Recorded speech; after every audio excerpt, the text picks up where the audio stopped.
First, she's going to be on cleanup duty.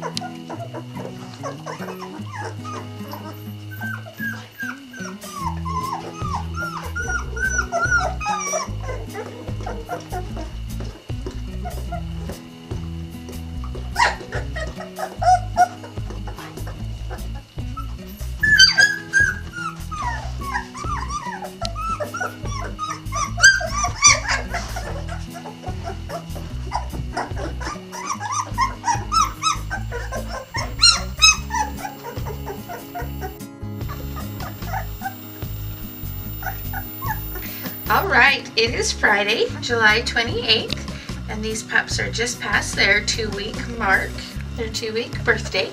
We're going to show them each to you a little bit, let you get a little more acquainted with them. They are doing so wonderful. Their eyes are open now and they're walking. This is when it starts to get fun. Well, of course, the whole thing's fun, but this is when they start to be really active. You start to see their personalities. It just starts to get really, really fun. So, let's show you each pup a little bit. The turquoise or teal or Tiffany or aqua or whatever you want to call her is on my lap, so we'll start with her. She is one of our girls. She is adorable and she is petite. She's going to be probably a little bit smaller than some of these other puppies.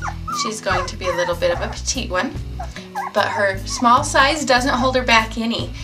She's actually been the first one walking and her first one to have her eyes open, and it's not holding her back any that she's a little bit smaller.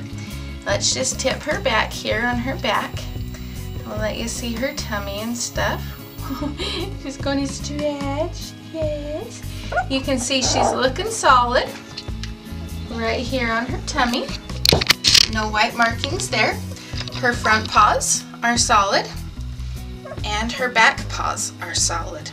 It is possible for some markings to continue to show up, but at this moment she's looking solid, so I think she will most likely stay that way. And she is adorable. She's a sweetheart. Let's do our next girl next. We'll just get the girls done first. So yellow is the second girl. There's 2 girls in this litter, and she is quite a bit bigger than her sister. So she's going to be kind of a big female. So we'll have one of each size-wise. She, of course, is a sweetheart as well. She's tired. We woke her up. Can you open her eyes for the camera? Huh? Oh, she's tired. Okay, let's tip her back and take a look. It's not showing very much right now. They're kind of in a transition between their puppy coat and their fur changing a little bit. But when she was born, she had a little bit of a white mark. And you can still see it, I can anyway. I don't know if it'll show in the camera. You can see it just a tiny bit there. If it comes back, it's probably going to be pretty faint. You know, not a big drastic mark as she grows. Let's take a look at her front paws. You can see both of them are solid. Her back paws, however, have a little bit of frosting. Not much. It's not like a solid drastic white. This is what I call frosted. You know, it's got a highlight kind of, but not a solid white spot on those back feet for her. Oh, now her eyes are open. Look at the camera. Yes. And now you are awake. Good girl. Yes. All right, let's move on to our boys. Brown's right here on my lap, so we'll start with him. He is a big boy. He's most likely going to end up like his daddy, River. River is a very large male for a Vizsla, very handsome. And this little guy is probably going to end up like his daddy, and he's going to sleep for us right now too. We're going to roll him back and take a look. Again, his is pretty faint right now in the coat transition, but I can see a little bit here and there. Just small right there on his chest. Front paws, solid. His back paws, if we can get him to hold still. Again, frosted right there on those 2 toes and right there on that one. Some little frosting on the toes. The frosting on the toes is coming through his dad, through River. He has frosted toes. So that's where that's coming from. All right, Green is right here and walking. Teal's going to talk to us. You can see Green's trying to move around. Teal's going to do it too. They're kind of like toddlers right now. Not real solid on their feet. They'll take a few steps and then they'll face plant. So they're still just kind of learning their coordination and balance. But you can see they're definitely making the effort and starting into their mobile phase of life. She's ready to eat, Teal is, and she's going to tell us all about it. She's looking for her mama. We have to have Brooke out right now while we do this, or they all just want to eat and they're not going to look at the camera. Green, another boy here, and he is awake. He's showing us his eyes. All right, if we tip Green back, he doesn't have markings per se on his chest, but his chest is frosted, like I've been talking about with some of the toes. You know, it's not a drastic outline, but there's a highlight there. Solid front toes. And on the back, he has more drastic markings on his toes. They're not just a frosting, they are more of a marking. He is also a little bit more blonde than some of the others. He's not, I shouldn't say blonde, he's still the Wiesla color, but he is lighter. Like if we put him here next to brown, I don't know if the camera picks that up, he's a little bit of a lighter rust color, which is perfectly fine. There is a range of coloring within the breed, and his is a little bit lighter. From what I hear, if it's accurate, it's what I've been told, the Wieslas when they were originally a breed were lighter, and then during one of the world wars, it about wiped them out. You know, they're a European breed, they're coming from Hungary, and they were about wiped out during the world wars. People came to the rescue, started rebreeding them, trying to bring the breed back. And when they did so, they introduced darker red dogs. And that's where we're getting these darker colors coming from now with our modern breed. But you will still sometimes see some that are a little bit lighter like that because of their breed heritage. All right, let's see, all the others are asleep, so we'll just pick one. Here's Black. He's close to me, so we'll pick him. Show you. Can you open your eyes, bud? Oh, yeah. It's hard, I know. There you are. There you are. Okay, your mama can hear you guys whining, and she's looking for you, too. Let's tip him back. He's looking pretty solid right now. We'll see if any come back as their coats come back in. But right now, he doesn't have too much showing up on his chest there.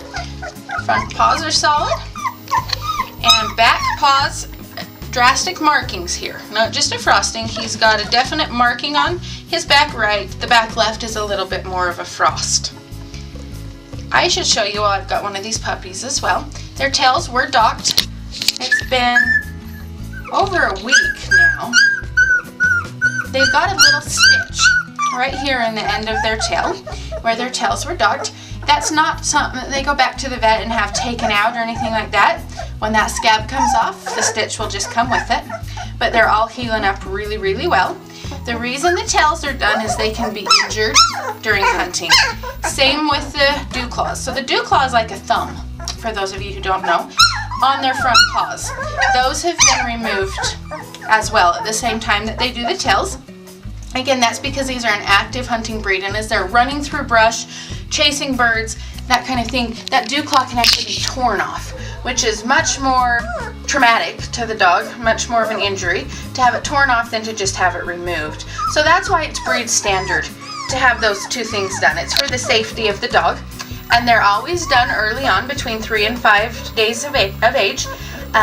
And they say, I hope it's true, and it really makes sense that it would be, that their nervous systems aren't developed fully at that point, and so it's not super painful for them. I'm sure it doesn't feel good, but it's not terribly painful because their nervous system isn't fully developed, which makes sense. I mean, their eyes are still closed, they can't hear. You know, obviously their nervous system is still developing at that age. And they don't seem, you know, to have any trouble with it. By the time we get them home, they go right to nursing and they're just fine. So, anyway, let's move on to the next one. That's just a little explanation of why that is done in this breed. Let's see here. I don't think we've done Gray yet. Let's do Gray. He's right here on my lap. Another big boy here. Handsome boy. Are your eyes open? Yes. Okay, look at the camera. Let's tip him back and look. He's got a little tiny bit showing up right there, maybe. Solid front paws. Let's see your back paws. They're looking solid as well. Doing great. All right, Green's walking pretty good. Climbed over my leg and didn't even stumble. He's got it going. All right, let's do Blue here now. Here's our Blue boy. Open up. Yes. Their eyes, when they first open, are blue. An adult beastler, their eyes should match their coat. But when their eyes first open, they're blue. Then they transition to kind of a green color. And eventually, probably around the 6-month age, if I'm remembering right, somewhere right in there, they'll start to turn more the golden reddish color to match their coat. Let's tip Blue back here. He's got the most obvious markings so far at this stage. Right there on his chest. And maybe a little bit that's going to come back right there, maybe. And on his front paws, we're looking solid. Oh, that man. His back paws, there might be the slightest bit of frosting that's going to come back on that foot right there. He's doing great. These pups are just, they're moving right along in their progression, just like we'd want to see them doing. They're doing wonderful. I keep feeling like someone's behind me. Nope, got them all. Okay, here's Red. I think he's our last one that we haven't done. Red is going to be a little bit smaller. He's bigger than the teal or turquoise or whatever you want to call her. But he is definitely the smallest of the males. So if anyone's looking for a male that's not quite as large, Red is really good in that way. He's wanting to be sleepy for us right now. We're going to tip him back. Oh, there his eyes. Oh, yawn. Oh, so tired. He's looking pretty solid at this point. You know, in the next few weeks, we'll be able to tell a little bit more what of their markings that were there when they were born are going to come back and which ones are not. So we'll keep watching that, but he's looking pretty solid right now. Front paws are solid, and back paws are solid. And let me just show you a bit of comparison. Brown is the biggest. Oh, here he is. I'll just show you a little bit of comparison, size-wise. And this can change, especially... Oh, you're so sad. We'll get Mommy in a minute. We will. Especially when they start eating solid food. It really can change.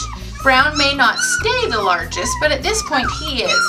And you can kind of see that Red is going to probably be a little bit smaller. So that's our litter. I think I got them all. It's kind of hard to keep track of them with all of them here, but I think I got them all. Teal just really wants to talk to you, and her mama's outside wondering what is going on. What is going on? These guys love to be held. They love to be petted. Even at this young age, they've got the Velcro Vizsla thing going on really well. We make sure they're handled a lot in our home. They're exposed to children as well as adults. They're used to family noises.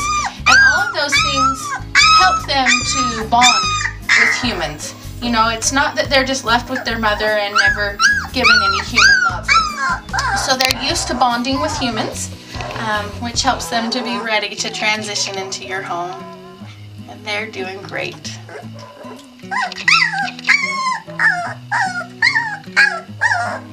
Are you going to talk to us now too, Green? Yes, are you going to talk too? Should I go get Mama? Should I go get her? Okay. Good boy.